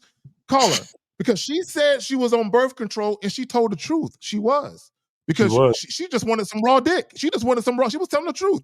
So I'm thinking she might have been lying. She was telling the truth. You went with her and said, "Take that shit out so I can put a baby in you." Ooh. Hey, the sexual experiences she was giving you was magnificent, huh? He wanted to help her. She was tossing it up. She was like, "I'm trying to stay. You're gonna get this good gush gush." But so caller, the reason why. Yeah, sorry. My bad. Real quick. I'll pass it to you, Miles. Real quick. I know there's a delay. Real quick. Caller, the reason why she treated you that way, because the shit you were doing, she already knew you were a chump. She's like, why would he fuck me and trust me? Why would he believe me? I could be lying. I could have something. And because you believed her, then when you offered to help her, she said, why is he doing all this? I haven't done anything that's worthy of what he's doing for me. So she already knew you were a chump. So she just took advantage of your generosity. Real quick, caller. So right after she gave birth, she turned on you. So you realize that the main reason is because she doesn't, at that point, once the baby's born, she doesn't need you to make her stay, right? You realize that, right? Yeah, like she told the hospital, she told the authorities. Wow, so she turned on you while she was in the hospital? Pardon? She turned on you, so to speak, while she was still in the hospital? The moment she gave birth. God damn. So she literally popped the baby out and said, "I'm done with you." Oh, she turned on them inside. So what did she tell the hospital? What did she say to the hospital? Yeah, how did she turn you into the hospital? So basically, when she went to the delivery suite, she deliberately never put my name down and saying, she turned around and said, "Look, about me, he's abusing me, he's rubbish, you know." Wow. Now let me ask this question though, bro. Let me ask this question. This is a plan from the start, and yeah, that was definitely a plan from the start, bro. In the system, yeah, if you claim abuse, if you're illegal and you claim abuse, you get to stay here if you have a baby with a British guy. Oh, she did finesse you. Kwame Dukes. Hold on, I gotta go back. Kwame Dukes. I stand corrected. I'm rarely wrong, but Kwame Dukes. Hold on. I gotta find it. Kwame. Kwame. She finessed him, but he allowed it, bro. So still, he did allow it, but because she did have an agenda. She had her agenda. She's smart. And then what happened was when you offered to get her pregnant, you upped the ante and you made it even more possible, right? Because she probably was thinking, how can I stay? But when you offered to get her pregnant, she was like, perfect. So she started devising a plan. The moment you offered to get her pregnant, she had an exit strategy already in place to get away from you. But all right. I need to know something else. In all of the time that you guys were together, tell me what except for the great Nigerian body and the sex, what did she bring to your life that made you think helping her to stay in the UK was a great idea? Or what did she bring to your life? Or what did she like? I'm not going to even ask what she said, but what did she do? What was her actions and what did she bring to your life to make you think that she had your back or that she was looking out for you or that she was following your leadership as a man and all that type of shit? I mean, basically, nothing that I couldn't give myself. I mean, she was stopping at mine, who I live with my mother. I used to go to work and she just cook my meals for me, you know, all that kind of white shit. Yeah, of course. You Of know? course. She was all right though. She was okay. You know what I mean? Wait. Listen. So just basic general wife girlfriend shit, correct? Yeah, basically. Now, what was there anything about you that was specific, or like that she would help you out with? Like, for example, if a guy is a bodybuilder, right? Maybe she would do his meal prep, or do his, make his protein shakes in the morning, or if a guy is a truck driver, right? She would pack his lunches to go out on the road, or clean out the bedroom part of your truck. Like, I'm just saying, was there something special or specific about you that she took not interest really. in to I mean, help she'd you? cook me whatever I want to get cooked. She bought me a brand new phone. She bought me some brand new trainers. Trainers are sneakers, by the way, for those who don't know. Yeah. Those who don't know. She bought me a brand new. And they don't say Adidas. They say Adidas. Right. She bought you a brand new 600-pound what phone? Mobile phone. Okay, so she bought you a phone and some sneakers. I mean, she played her part well, and all of this within a year, correct? Yes. Now, did you tell her to buy you the phone? Did you tell her to buy you the sneakers? But for my birthday, I did tell her. Yeah, I did tell her. Oh, for your birthday? No. We're talking about. Yeah, no, those don't count. Those don't count. For your birthday, those don't count, brother. We're talking about the just because stuff, the stuff that she thought of on her own. Say like you go to work and she just looks at your boots and she says like, man, his boots are getting kind of rugged. Let me take care of them and just buy some new boots, like, or just anything that she thought of on her own. Basically, she was working cash in hand. She was working illegally, cash in hand, for that money. For those people in the chat asking where she got the money from, she used to work cash in hand. Cash in hand. And she would send that money. She would send that money back home to Nigeria. Okay. Caller. Okay. It all makes sense. Caller. She and this guy said we all have an agenda. Okay. I want everyone to understand something. Yes, it's true. We all have our agendas. Here is the problem, though. When you deal with the opposite sex, are you transparent with your agenda, or do you have a hidden agenda? Hidden, meaning you don't know what the other person's plan for you is because they're concealing what they're really going to do with you. She had a hidden agenda. And when you deal with women,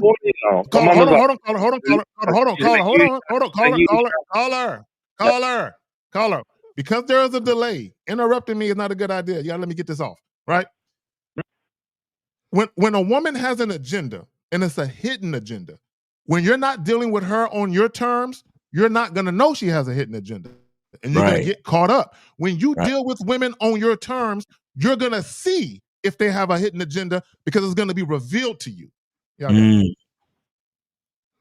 you said your mother warned you, and what? Yeah, she kept telling me she's only going to use you and this and that. But then after a while, my mom just believed her as well, that she's a good girl. So.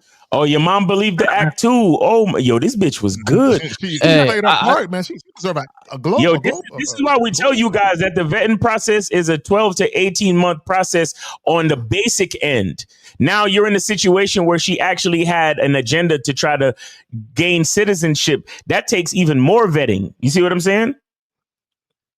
And the thing is, right now, it was all the false accusations, bro. That really started to like fuck with me, man. Yeah, that's fucked up.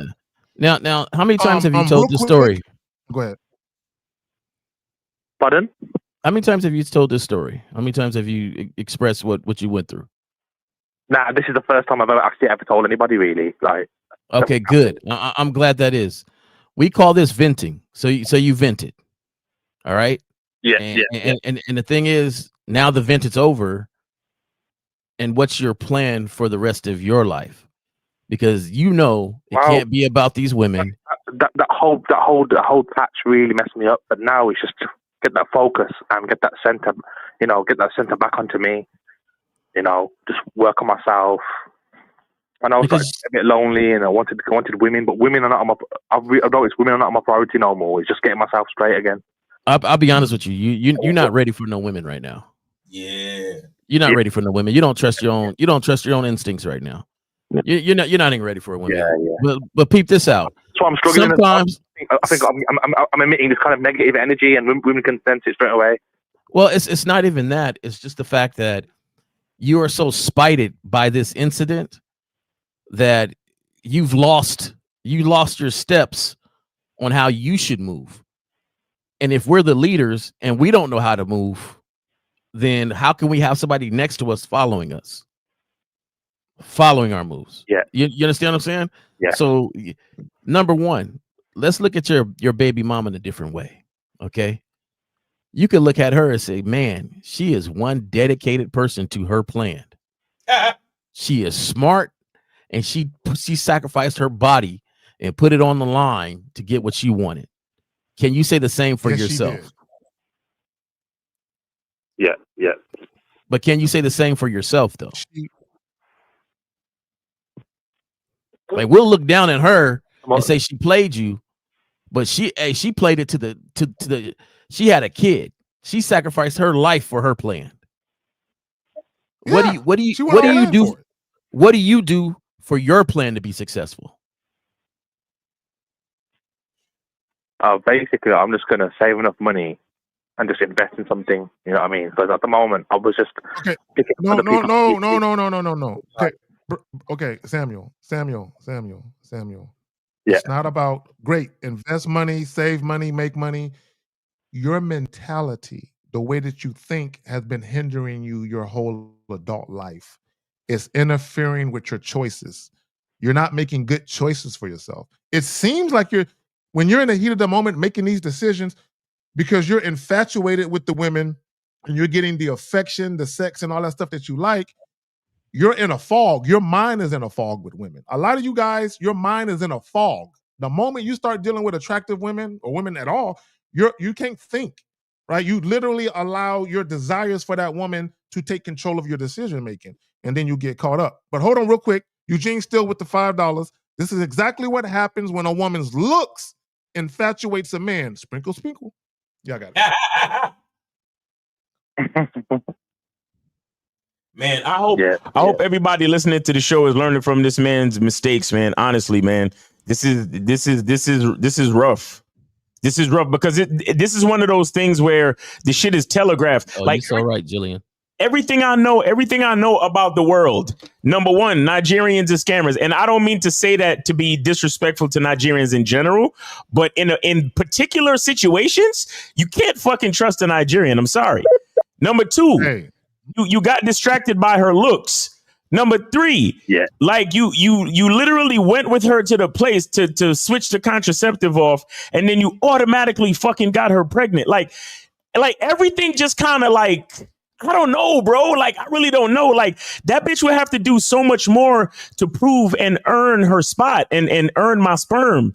Like, she would have to do so much more for me, bro. Like, I don't know, man. I don't understand how at this day and age we're still letting these things happen. You know, it's crazy, man. Yeah, well, this is why I'm in coaching now, and I found you guys. You know, I get coaching every fortnight with and caller. No, hold on. I don't want you to think that I'm coming at you personally, please. I'm saying this in general because I need guys to understand how important the discussions that we have here are. You know, I really think like the numbers that we have on these lives and as far as our followers, I really believe that they should be much higher because we need more men hearing these stories and being able to learn from these fucking stories. This is why I'm saying it, caller. I understand you already made your mistake, and I understand you're on your way back to recovery and all that, and I appreciate you. But when I'm speaking in general for the guys to hear these stories and take heed and to internalize this shit and realize, yo, we need to move better. You understand? We can't let a quote unquote bad bitch get us into these situations. And look how much power we have as men. I keep telling you guys, we're the gatekeepers to all things. We're the gatekeepers to motherhood, marriage, and in this case, citizenship. What the fuck? Sex. Like, we're the gatekeepers of everything, including sex. Woo! Including the thing is, caller, it's Samuel, right? Yeah. The thing is, you don't realize that you designed the life you are in right now. Yeah. You designed that because you allowed this to happen. You allowed for her to do everything she planned to do by your inactions, but it was still by your design. you went down there with her. You let her take it out. You said, okay, we're going to roll with whatever you're saying. We're going to get you pregnant. The only thing is at the end, it didn't work out fully like you thought it was going to work out. So yeah, I thought, we're going to have a family and all that. That was all bull. That was her agenda. That was, you know. Exactly. So my thing is, it didn't work out completely, but it was still to all your design. But because you didn't have a full grasp and you went with her plan, it didn't turn out how you wanted it to turn out. But at the same time, this is a life lesson. And the thing is, what I want you to understand is that it was your design. It was your design, but it was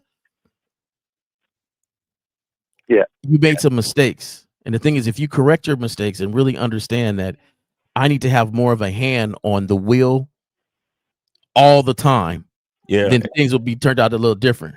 Exactly. Stop being a passenger. Yeah. Facts. Shout out to Jay Roman. Yeah, appreciate it, man. Thank you, guys. Yeah, but we appreciate you too, bro. Thanks for sharing your story, man. Because trust me, you're not the only one going through stuff like this, man. And again, you know, all this shit, you know, you learn from your mistakes, right? And it makes you a man in it at the end of the day. Exactly. But man, we appreciate you.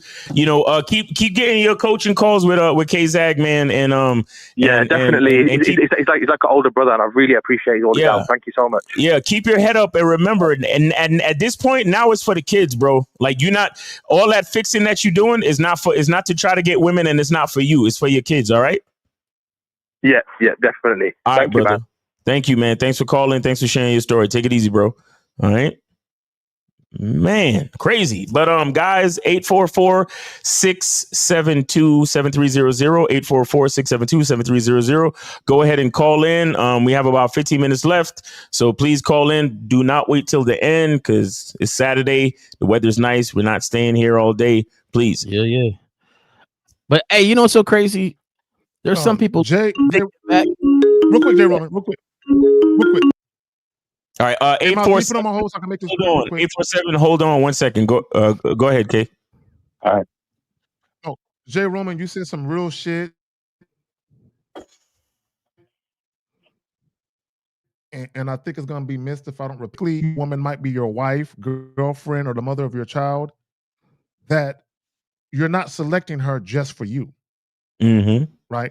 What guys don't understand, if you select the wrong woman and if you put a baby or babies in that woman, not only can your life be hell, but the lives of the children can be hell if you have it with the wrong mother. So what guys don't understand, even when the relationship doesn't work out, if the woman and you don't like each other, but she's a great loving mother and she protects her kids, that's all you can ask for. Y'all got it. Facts. All right. So we got 847. You are on live with the Manhood is a Skill Set Show. Name, age, city. How can we help you? My name's Mike. I'm in Tampa, 39. All right. And I get some coaching with Zag. I just got a question for you, gentlemen. Appreciate your time. All right. And so I'm dealing with some insecurities around attaching my worth to getting sex. So how do I measure my growth as a man by not really doing that? You got to focus on other things. You got to focus on who you are and not the amount of sex that you have. So who are you? A man. That's it? Yeah, I'm fun, charismatic. I got hobbies. I enjoy spending time with my friends, family. Okay. So if I have another question for you. That's not who you are. If you died today, who would miss you? My family and friends, people close to me. Right. So you bring a certain value to their life, correct? Yeah. So all of those things that you just mentioned about your friends and family, your hobbies, all these things, what does any of that have to do with women and fucking? Nothing. Exactly. There you go right there. It's really just a matter of you changing your perspective and being grateful for the other important things in your life. That's all. Yeah. It's really not that complicated. Okay. So I need to really like in my day-to-day life, just be grateful for what I have. That's going to really be. Gratitude is the number one pillar and foundation of a masculine identity. Okay. Gratitude. If you're not grateful for your life, then no one else will be. Meaning, if you cannot recognize the value of your own life, no one else can. Okay, so once I'm really grateful about the things that I have, then no. You're still missing the point. You're not grateful for the things that you have. You see, I didn't ask you if you died, who would miss you because you have these relationships with these people. No, it's not about what you have. It's about the value that you bring. That's what I'm talking about. It's about like be grateful for the value I bring. The difference that you make in the world. For example, there's a man out there that's worth $1 million, and there's another man out there that provides billions of dollars of value to the rest of the world.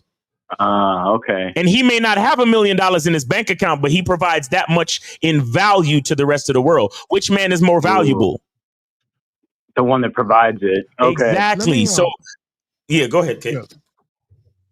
Yeah. Oh, let me add this. Okay, when we talk about being grateful, right? I'll just keep it simple. I woke up this morning. A lot of people didn't.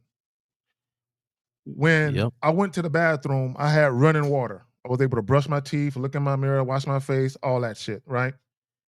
Walked outside, hopped in my car. It started. A lot of people hop in their car, the shit don't start.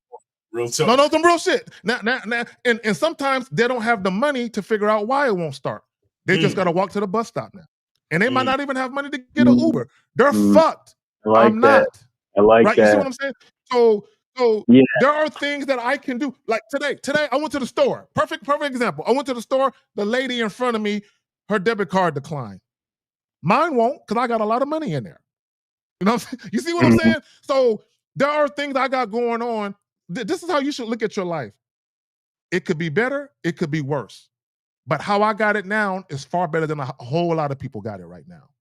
So when a woman tells me no, bro, and I looked at my bank account, the comma was in the right place, the decimal point was in the right place, everything was right with the world. The point I want to make, and shout out to Miles, because I know he talks about this with the masculine identity, being grateful and having gratitude. You're alive. You can do shit a lot of people can't do. Be grateful for that. Y'all got it. You got something, Jay? I'm sorry for laughing in the beginning when you asked this question. Are you on a dry spout right now? Like you haven't? Yeah, kind of. Well, and that's the thing is like I've like gotten women, but I think the problem is a lot of it might have been on the woman's terms, and I didn't really realize that at the time because I found you guys like a couple years ago or something like that. But so now like all my perspective is kind of changing. So now like because I'm trying to do it on my terms, it's less like I'm just struggling more with that. Does that make sense? Yeah. So the thing about it, when you do it on your terms, you get more quality for you and not quantity. Right. Now, for some, that might not be important. Because they're cooperative. But the others, it's very important because they're more cooperative, which means that the time that you actually do have is going to be spent on your sort of, say, your schedule, and the quality of time you'll have will be way better. See, some of these guys I find in dating and listening to, they're not even having fun, even if they are getting sex. They're not having even fun with their interaction. And I'm starting to think a lot of dudes just don't like women.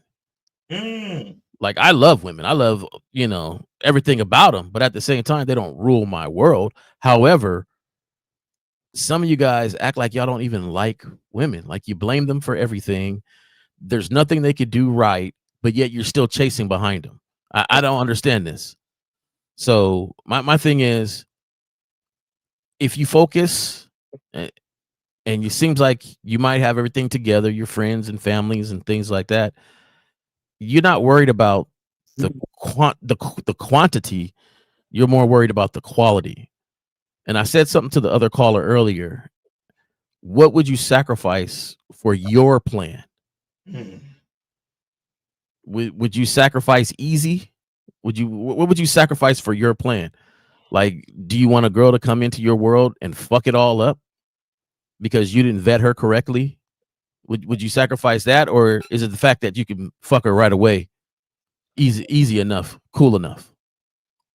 So at some point, I know you listen to the great advice and the words that Zag and Miles, Lucario, 50, Steve say, and they give one of the best advice for you to actually start building. They don't give you advice on how to live. They give you advice on how to build.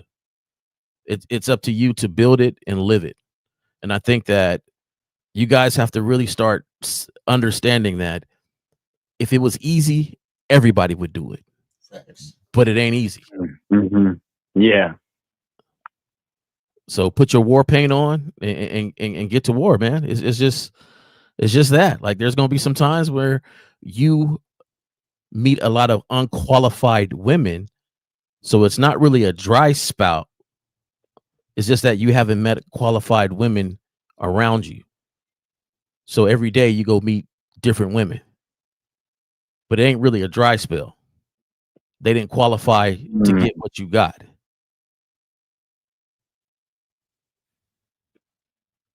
Right, because they would be cooperative, not based on like just like they would be cooperative because they would see my presence more than like me beating myself up because of something I said.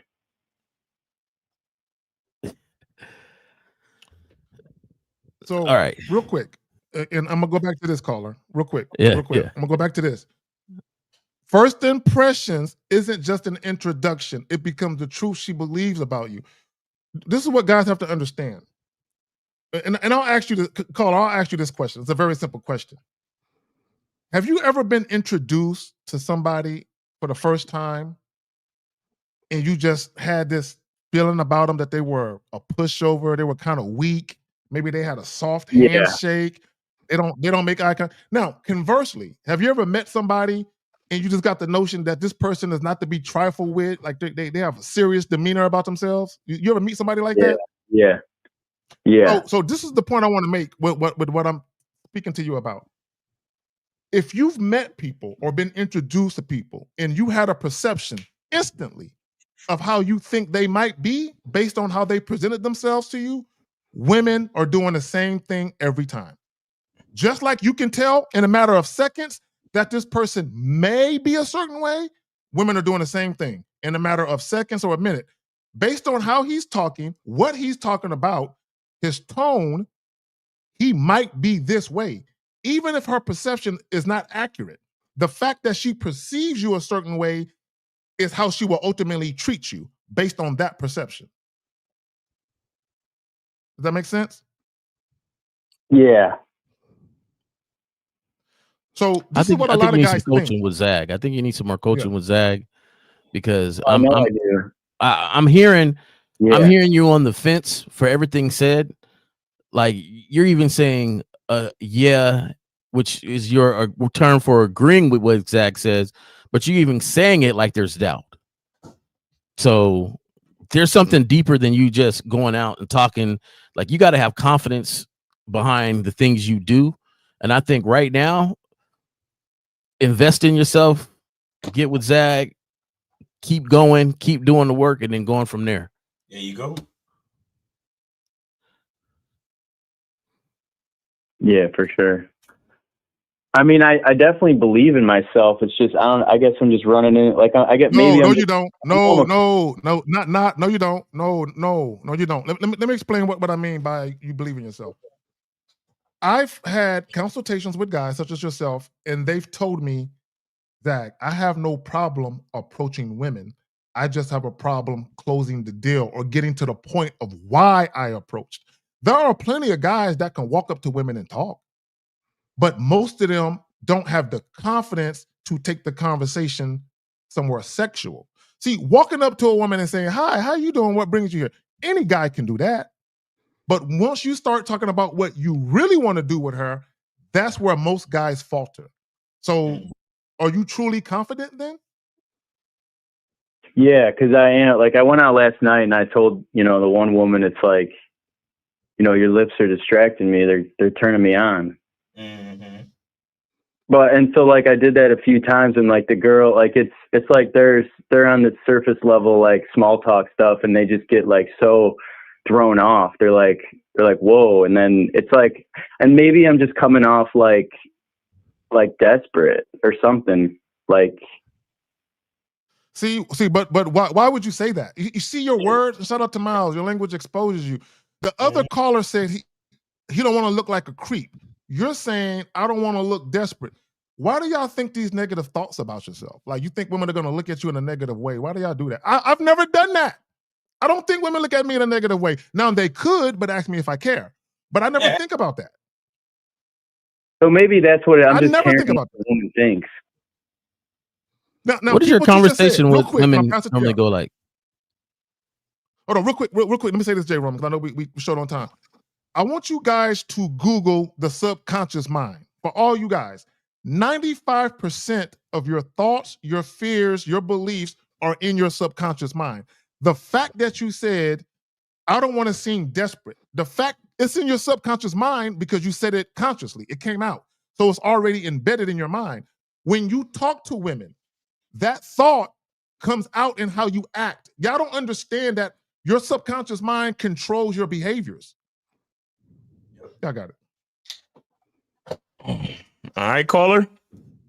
Yeah, so I guess I got to change my subconscious mind.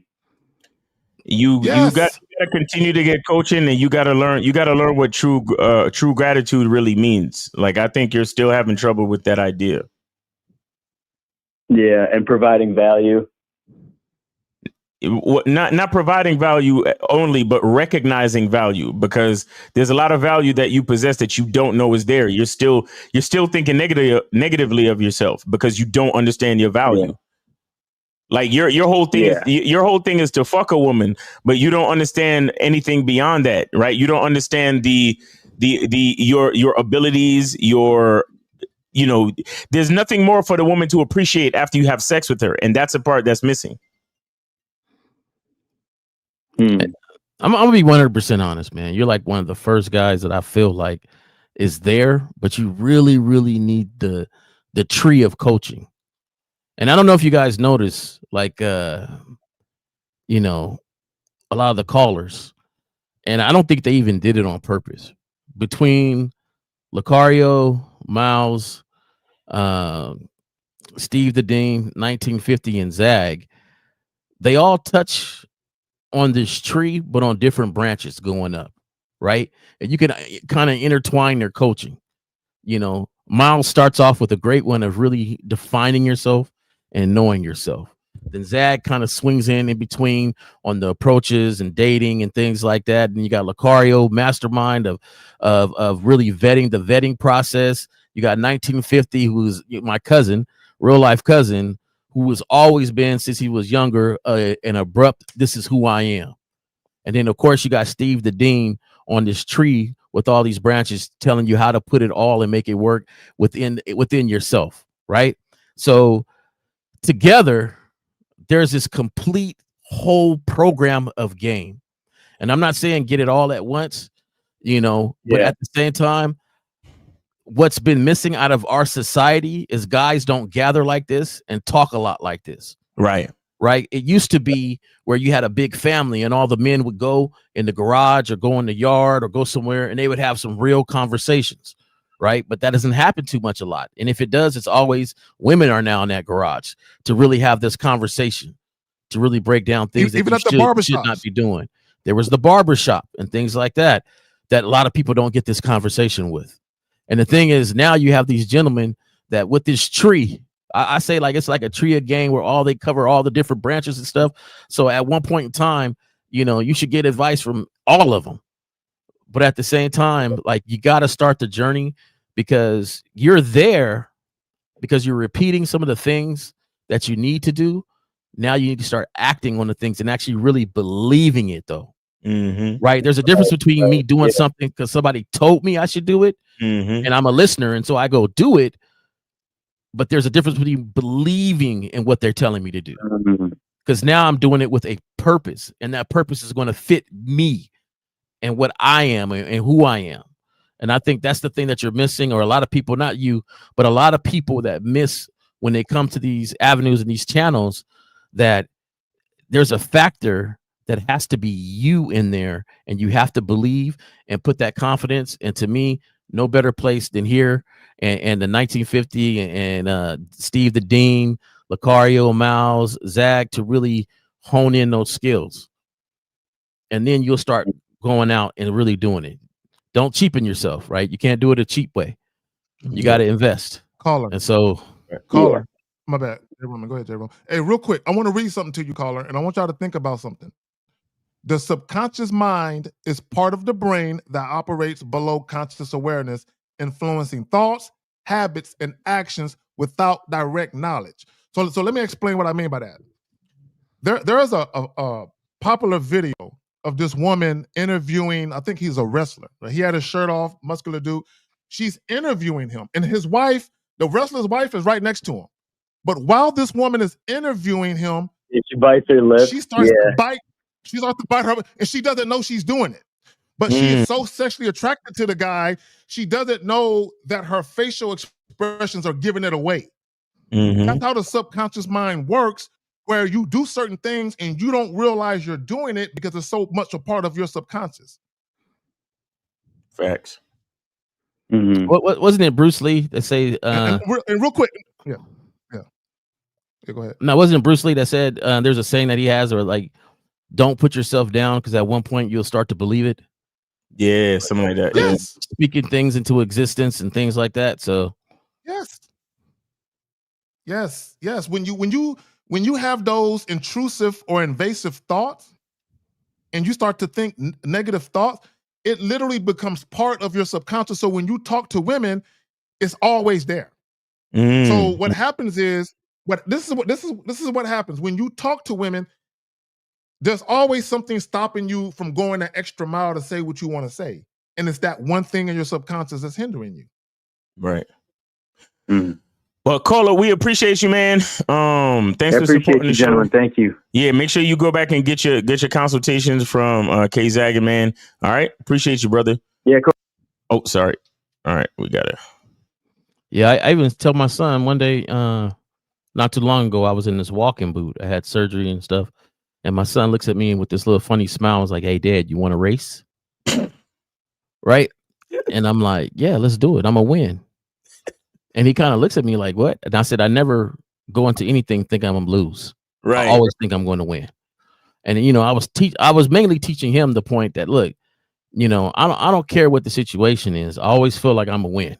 Facts. We could be down 10 points, but like, hey, look, I'm a win. I'm gonna win. We're gonna win. And I think that that's a good quality to teach for those who have kids, to teach your kids, man. Don't start putting yourself down. There's enough people in this world that's going to tell you you can't and are unbelievers, and you can't be one of them when it comes to you. Exactly. At the very least, you got to believe. Yeah, for sure. But I'm ready to be I'm ready to wrap it, guys. So let's go ahead and do it. I gotta go take care of some stuff. All right, cool. Well, so the phone lines are dead. Yeah, if I keep the phone lines are ready. But guys, CunninghamElements.com, 33% off, man. Make sure y'all come through for the Black Friday sale. The sale is automatic. You don't need no discount code or nothing. Just go. The whole site is 33% off right now, Black Friday sale. And take advantage until November 30th. And other than that, happy Thanksgiving to everybody, right? Because we're not gonna be here before then, right? Yeah, exactly. Yeah, we're not gonna be. Except for Sunday, for tomorrow. You know what I'm saying? Yes, for tomorrow. Yeah, and then of course, guys, check us out. Real Game No Theory, and then Lucario is going live at 5. So stay tuned for that as well. And appreciate y'all, man. Always a pleasure. Shout out to Renee P for going hard with the links, man. Appreciate her, and all the other moderators in the chat, and all the callers, and of course, Jay Roman and K Zag. Appreciate y'all. Okay, Jay Roman, where they can see you at? What you got going on, Phil? Come on, man. Don't be doing me like that. You know, you can always give you a chance to say bye-bye. Say bye-bye. Hey, Fifth, open hand bye-bye. Say bye-bye to the people. All right, man. I like Zach, always appreciate you having me on here. And of course, anybody can contact me on my email, J Roman. And you know, I do have my well, I don't know what's up there. Was that the Cash App, the Snap, was it the PayPal, whatever? You know, you guys could always show me love. You know, I mainly do this because you know, it's needed. It's needed for a minute. Man, 50 was trying to get me on here for the longest, but you know, now I'm on here and I appreciate that. You got something profound to say? No, I say I appreciate it. I appreciate it, Zach, for having me on here. You know, now I'm doing it for the love. I'm doing it for the love right now. But if y'all want to contribute to my love, my PayPal's up there. There you go. No, and again, y'all could have been anywhere else. For all you, the moderators, the people that called in, the people that asked questions. We didn't get to the questions. My bad, y'all. But guys, if you save those questions for tomorrow's show or when I go live, and we got y'all. My bad that we didn't get to it, but you know, we got to bounce. Guys, why women never forget your first move and how it sets the entire dynamic. Anytime you meet women, a perception is being formed about you right away, gentlemen, period. Whether it's negative or positive, favorable or unfavorable, women are forming a perception about you. And what happens is it's very difficult to get them to look at you any differently than they did the first time they encountered you. Like it's almost impossible to change how they might view you later. So you really only got one shot, you know what I'm saying, to show women who you really are, assuming that you are a confident man. Show women that now. Don't try and wait. Okay? If you are a sexual individual, show women that now. Don't try and wait. Show women who you are now. Okay, assuming that you're proud of yourself. Because if you don't like yourself, then, you know. But if you're proud of who you are and you love who you are, why wouldn't you want to show women that in all its glory? Show them who the fuck you are. On that note, we out. Like, share, and subscribe. Yeah, I think we need to have a number 2 on this one. You said what? I think we need to have a number 2 on this one because we went on such a tangent with the callers that we never kind of stuck to kind of explaining this a little more in depth. All right, cool. Oh, no, we can do that. We can do that. I'm with that. All right, my brother. All right, J Roman, everybody, we out. Peace. Enjoy your Saturday.